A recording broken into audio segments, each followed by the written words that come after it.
Hey everybody, back again for the third video in this beginner chess series. And today we're going to be talking about some opening principles. So basically the things that you should be thinking about at the beginning of your chess game. So there are a lot of different openings, we call them, or sequences of moves that chess players will play. And they've been really well studied throughout hundreds of years. And it's sort of become a science. Computers have figured out exactly what the best moves are circumstantially. And the most popular chess move for chess players to play is this pawn out to e4. And this gets us into our first principle of the chess opening, which is take control of the center, oftentimes with pawns. So we want to control as many squares in the center, specifically these 4 boxes, maybe even extending to these 8 boxes as we can. And immediately this pawn controls these 2 squares, which looks great. Oftentimes that'll be followed up from black by pushing the same e-pawn in front of the king out 2 squares, controlling these 2 of our squares. So you see this quite a bit. But let's say, for the sake of the video, that black doesn't play that move and plays here. If we are able to, it would be great if we could push this pawn as well, because now we're controlling all 4 of these squares with our pawns. This one controls these 2, and this one controls these 2. And this is some great center control. So that's our first principle: try to control the center, get some pawns out, and control the center. Oftentimes you'll see maybe a knight come out and attack one of your pawns.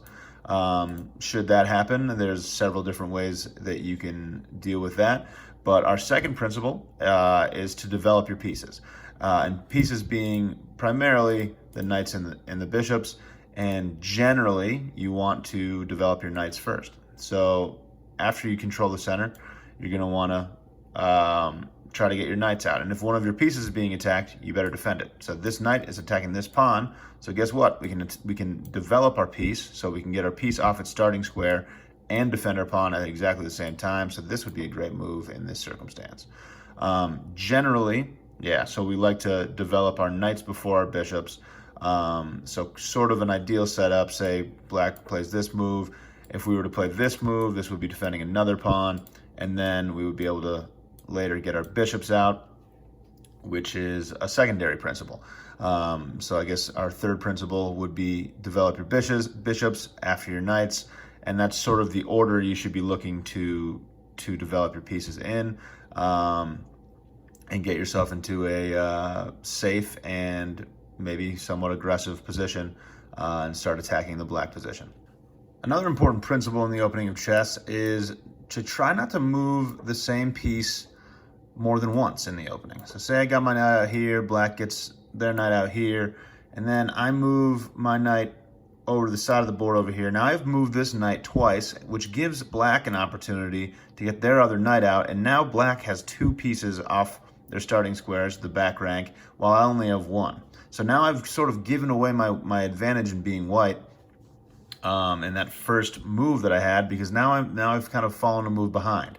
Another chess principle is that this knight shouldn't be here. A knight on the edge of the board doesn't cover nearly as many squares, so 1, 2, 3, and 4, as a knight in the middle of the board would. So you have 1, 2, this knight is seeing far more squares because it's not off on the side of the board. So generally, you don't like your knights to be on the side of the board. They're much better centralized because they see more squares. Okay. Another opening chess principle that you probably would like to avoid is getting your queen out too early. We really want to get the knights and the bishops out early. And the reason that is because the queen is your most powerful piece, and you definitely don't want to lose it early on. I think a lot of beginners really like to start attacking with the queen immediately, but let's say that I immediately bring my queen out. There are a few different ways to handle this. I'm attacking this pawn, which might look interesting, but it's relatively easily defended. And black can sort of just develop their pieces, and my queen is sort of floating out here. It can be easily attacked. Say these moves are made, and then a knight hops out here. All of a sudden, my queen is trapped, and it's out here, and we didn't want it out here. We would much rather have other supporting pieces in the middle rather than the queen. So not something you generally want to do. Dive out with the queen immediately. Next up is the concept of castling in chess, which is an important one, and it's sort of a weird one. It's sort of the most bizarre move that can be made in chess. So let's say that black and white both make sort of a normal opening here. I attack this black pawn, black gets out here, protecting the pawn, and then maybe I move my bishop out to here. So now white is in a position where they can castle. Let's say black makes one more move, maybe gets the knight out. When there are no pieces between the king and the rook, the rook and the king can actually sort of swap places and protect the king in this way and get the rook into the game.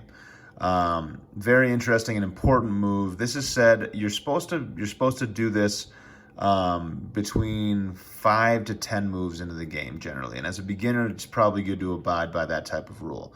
Castling can take place on either side. It's easiest to castle what we call king side, which would be the side that the king is on. The other direction would be queen side, the side that the queen is on. So you can see how black's king and queen. If black were to move the bishop out, could castle in this direction. Let's say that, so let's make some random moves here. Get the queen out here, and then black moves its bishop out. So it would be white's move. There we go. And then black gets its bishop out over here. Black could actually also castle in this direction, which would look like this. So the king moves over. It's white's move. I will move here. And then, so the king moves over 2 squares, and the rook hops to the other side of it in both circumstances. So before my king was here, jumped over 2 squares to here, and then this rook came over to the other side of it. Queen side, king moves 2 squares, rook moves over either side of it. So castling can only happen if the king hasn't moved yet, and the rook that it's swapping places hasn't moved yet, and there are no pieces between the king and the rook. So castling will lead us into our next principle, which is connecting the rooks. So black has connected the rooks, you would say. There's no pieces between the 2 rooks. The queen has moved out of the way.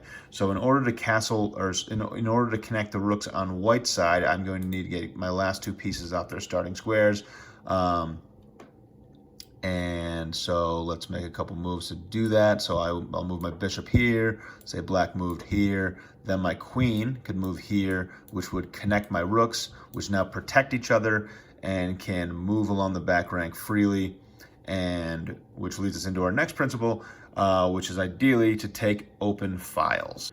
So an open file is one of the columns that don't have pawns in front of it. So for black, an example of an open file would be right here. So if a rook were to move to here, it would be moving to a place that's not blocked by a pawn, and it would be attacking this pawn and potentially this knight behind it and everything on the file. So it's taking control of an open file is what this is all about. And this is helpful because even if a piece were to attack the rook, it's being protected by another rook, and in this circumstance, a queen. So that's why connecting your rooks can be so powerful. So now that black has taken an open file, white has an open file available to it as well, and can actually launch an attack on the queen, which is pretty interesting in its own right. So white would want to move one of its rooks to the open file. Let's say it was this one. And now the rook is nicely positioned on an open file, seeing a bunch of squares and attacking the most important piece, which is the queen, protected by its own rook. So that's a great place to be in the opening of chess. Finally, the final principle we're going to talk about today, which is an important one, is to try not to double your pawns. You want your pawns as spread out as possible to cover all of the files if you can, and to protect each other. So let's say that this bishop were to take my white's bishop. Okay, so not my move currently, but then, all right, so say I move there, and then, so black takes this bishop. I have options in how to capture back. So I lost a bishop, but I'm going to capture this bishop back. I would want to take with this knight rather than taking with this pawn, because look what happens if I take with this pawn.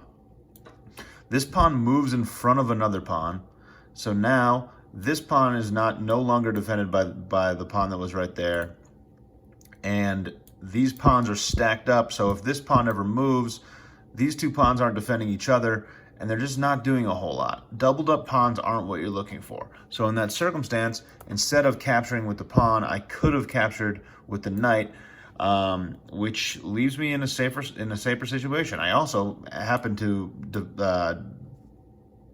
develop a discovered attack on the queen after moving my knight, which is just an added bonus, and that's something we'll cover in a future video, and I'll talk about tactics probably in the next video, I believe.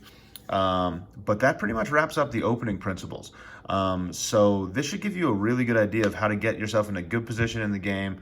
Obviously be looking out for attacks and make sure you're not having your pieces taken. But if you're focusing on all those things we were just talking about, you should be able to get yourself you should be able to win some chess games, I think. So get out there and win some chess games, all right? Cool. Thanks for watching. I'll catch you later.